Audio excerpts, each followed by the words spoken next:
প্রিয় স্টুডেন্টস, আজকে তোমাদের ক্লাস 9-এর উৎপাদকীয় বিশ্লেষণের যে অঙ্ক করাচ্ছিলাম তার দ্বিতীয় পার্ট নিয়ে হাজির হয়েছি।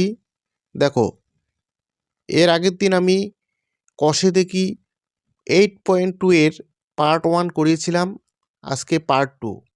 সেদিন আমি 4টি অঙ্ক করিয়েছিলাম, আজকে তোমাদের 5 নম্বর থেকে করাবো। তো তোমরা যারা আগের ভিডিওটি দেখোনি অবশ্যই ভিডিওটি দেখবে, ঠিক আছে?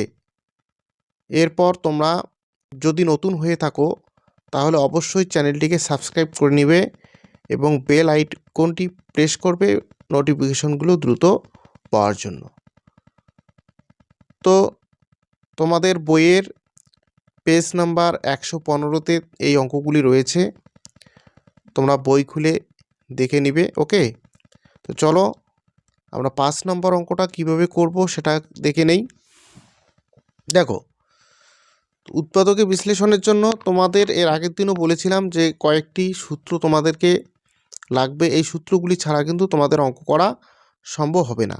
তো মেইন সূত্র তোমাদের এখানে যে লাগে সেটা হচ্ছে, দেখো কোন সূত্রটা তোমাদের বেশি পরিমাণে লাগে।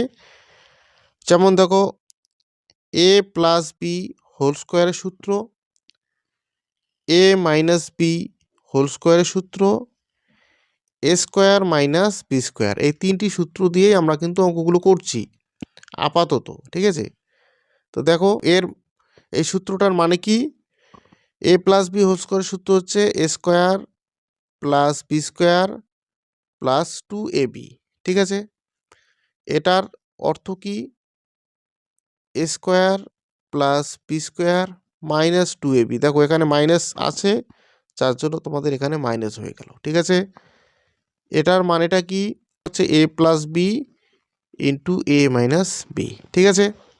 তো চলো অঙ্কগুলো আমরা করেই। তো দেখো এখানে আমার কি রয়েছে, এখানে রয়েছে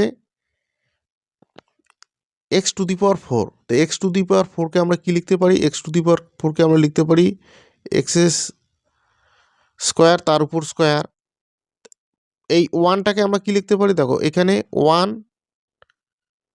তার উপর স্কোয়ার দিতে পারি, তাহলে কি আসলো, দেখো এ স্কোয়ার প্লাস বি স্কোয়ার, এখানে এ স্কোয়ার প্লাস বি স্কোয়ার, তারপরে সূত্র কি 2ab, তাহলে এটাকে আমরা 2ab হিসেবে লিখি, প্লাস 2a বলতে হচ্ছে এক্স স্কোয়ার, বি বলতে হচ্ছে 1, ঠিক আছে? তাহলে আমার এটা এই সূত্র হয়ে গেল, কিন্তু এখানে কি 2x স্কোয়ার 1 ছিল, এটাকে গুণ করলে আমার কি হবে 2x স্কোয়ার, এটা কি এখানে ছিল না, প্লাসের আছে কিন্তু এখানে আছে মাইনাসের, ঠিক আছে? তো এটাকে আমার বাদ দিতে হবে, যদি বাদ দেই তাহলে আরও কটা এক্স স্কোয়ার বাদ দিতে হবে, 2টে এক্স স্কোয়ার বাদ দিতে হবে, ঠিক আছে? তাহলে এখানে 2টে এক্স স্কোয়ার, এখানে কটা আছে 60টা, তো এখানে 2টে মাইনাসের এক্স স্কোয়ার আবার নিব, আর এখানে 60টা আছে, তাহলে টোটাল মাইনাসের এক্স স্কোয়ার কটা হবে, আমার 9টা মাইনাসের এক্স স্কোয়ার হবে, ঠিক আছে? তাহলে দেখো এইটা টোটালটাকে আমরা কি লিখতে পারি, এইরকম লিখতে পারি, ঠিক আছে? তো এইরকম যদি লেখা যায় তাহলে এটা এখানে হবে এক্স স্কোয়ার প্লাস 1 তার হোল স্কোয়ার। এবার এটা পুরোটার জন্য আমরা এটা লিখলাম, এবার এখানে পড়ে রইল কি মাইনাস 9x স্কোয়ার আছে, 9কে আমি কি লিখতে পারি 3x স্কোয়ার, ঠিক আছে? এবার দেখো এটাকে আমি টোটালটাকে ধরতে পারি এ স্কোয়ার, এটাকে ধরতে পারি বি স্কোয়ার, তাহলে এ স্কোয়ার মাইনাস বি স্কোয়ার সূত্র চলে আসলো, এটা চলে আসলো, তাহলে এটাকে আমরা কি লিখতে পারি এ প্লাস বি ইন্টু এ মাইনাস বি, তো এটাকে আমরা লিখবো এ বলতে হচ্ছে এক্স স্কোয়ার প্লাস 1 সূত্রে হচ্ছে প্লাস, তারপর বি বলতে হচ্ছে 3x গেল ইন্টু এ মাইনাস বি, এ মাইনাস বলতে হচ্ছে টোটালটা এ, মানে x square plus 1 minus 3x, ঠিক আছে? তাহলে আমরা এটা এরকম লিখতে পারি। ওকে, তাহলে এটাই হচ্ছে আমার উত্তর। দেখো যদি কারো কোনো জায়গায় বুঝতে অসুবিধা হয় তাহলে অবশ্যই কমেন্ট বক্সে কমেন্ট করবে, আমি আবার ক্লিয়ার করে দেবো। ওকে, তো নেক্সট 6 নম্বরটা দেখো কি আছে। 6 নম্বরে এখানে কি দেওয়া আছে? এখানে দেওয়া আছে p⁴ minus 11 p² q² plus q⁴ তো এটাকেও আমরা সূত্র তৈরি করার চেষ্টা করব। দেখো এই তিনটের মধ্যে যে কোনো একটা সূত্র আমরা তৈরি করার চেষ্টা করব, ঠিক আছে? মেনলি প্রথমে এই দুটো। তো এখানে দেখো এই সূত্র আমি তৈরি করব, ঠিক আছে? এই সূত্র মানে এটা। তাহলে কি লেখা যায় এখানে দেখো, সমান সমান p² তার উপর স্কোয়ার, তারপর মাইনাস এই দেখো -2a বলতে হচ্ছে p², p বলতে হচ্ছে এখানে q কে যদি আমি লিখি প্লাস q² তার উপর স্কোয়ার, তাহলে এটা হচ্ছে আমার কি b হিসেবে লিখতে পারি আমি। তাহলে q², তাহলে কি হলো a² এই ফর্মে আমরা লিখতে পারি, এই সেম ফর্ম চলে আসলো দেখো, a² - 2ab প্লাস b², এরকমটা চলে আসলো। তাহলে দেখো এখানে তোমাদের টোটাল 11টা মাইনাস p² q² ছিল, তার মধ্যে এখানে দুটো আমি নিয়ে নিলাম, বাকি কটা থাকে আর 9টা। তাহলে 9টা মাইনাস 9টা p² q²কে এই পাশে লিখলাম। দেখো এখানে টোটাল 9টা, এখানে টোটাল দুটো, টোটাল কয়টা হয় 11টা। ক্লিয়ার? এবার দেখো, এবার এটা সমান সমান আমি লিখতে পারি এটা এইরকম, ঠিক আছে? এটা সমান সমান আমি লিখতে পারি এইরকম। তাহলে এখানে a minus b whole square, এখানে a বলতে কি, এখানে a বলতে হচ্ছে p², তারপর মাইনাস b বলতে হচ্ছে q², ঠিক আছে?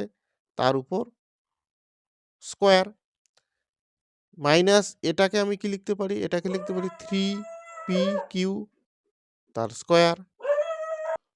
তো দেখো তাহলে আমরা এটাকে কি লিখতে পারি, a² - b² এর ফর্মে আছে, এটাকে তাহলে আমরা লিখতে পারি, এটাকে টোটালকে a ধরতে পারি, এটাকে b ধরতে পারি। তাহলে লিখতে পারবো কি p² - q plus 3pq into p² - q² minus 3pq। ওকে, এটা আমাদের হয়ে গেল। ক্লিয়ার? এবার 7 নম্বর অঙ্কটা প্রত্যেকে দেখো কি বলা আছে, a² + b² - c² - 2ab। তাহলে আমরা এটাকে একটু সাজিয়ে নেই। তাহলে এখানে লিখব a² + b² - 2ab কে লিখলাম, আর মাইনাস c² কে এই পাশে লিখলাম। এবার এটা সমান সমান আমি কি লিখতে পারি, এটা সমান সমান লিখতে পারি a মাইনাস b তার হোল স্কোয়ার মাইনাস c², ঠিক আছে? তো এটা দিয়ে দেই, তো এটাকে a ধরতে পারি, এটাকে b ধরতে পারি। তাহলে a² - b² ফর্মে চলে আসো, তাহলে লেখা যায় a minus b plus c into a minus b minus c, ঠিক আছে? ক্লিয়ার? আশা করি ক্লিয়ার হয়ে গেছে। এবার 8 নম্বর অঙ্কটি দেখো, এটা কিছুই না, এটাকে শুধু গুণ করে দাও। এটা গুণ করলে কি হবে, 3a গুণ করলে কি হবে 9a² প্লাস 3a আর 2c গুণ করলে কি হবে 6ac মাইনাস এটাকে যদি আমি গুণ করে দেই তাহলে কি হবে মাইনাস 4b², তারপর এটাকে গুণ করলে কি হবে মাইনাসে প্লাসে মাইনাস 4bc। এবার 9a² এই b²কে এই পাশে নিয়ে আসি, তাহলে মাইনাস 4b² হবে, আর এখানে আমরা প্লাস 6ac মাইনাস 4bc কে একসাথে রাখলাম। এখন কি করব, এখন এটাকে সূত্র করব। ওকে, এটাকে সূত্র করলে কি হবে 3a তার উপর স্কোয়ার দেওয়া যায়, এটা 2b তার উপর স্কোয়ার দেওয়া যায়, ঠিক আছে? প্লাস এখানে যদি আমি 2c কমন নেই, থাকে কি 3a মাইনাস 2b, ওকে, এটাকে আমি সূত্র করে দেই, a square minus b square সূত্র। এটাকে সূত্র করলে কি হবে, 3a plus 2b into 3a minus 2b। ওকে, আর এখানে থাকছে কি প্লাস 2c, এই 2c যা আছে তাই লিখলাম, 3a মাইনাস 2b। এবার দেখো এখান থেকে এটা কমন যায়, এখান থেকে এটা আর এখান থেকে এটা কমন যায়, তাহলে কমন নিয়ে নিচ্ছি, 3a মাইনাস 2b। কমন নেওয়ার পর আমার পড়ে থাকলো কি, এইটা আর এটা লিখে দিচ্ছি, 3a plus 2b plus 2c। তো এটাই হচ্ছে আমার নির্ণেয় উৎপাদক। ক্লিয়ার? আশা করি ক্লিয়ার হয়ে গেছে। তো আজকে তোমাদের এই পর্যন্তই। এরপরে তোমাদের নেক্সট বাকি অঙ্কগুলি আমি করাবো। Thank you for watching the video.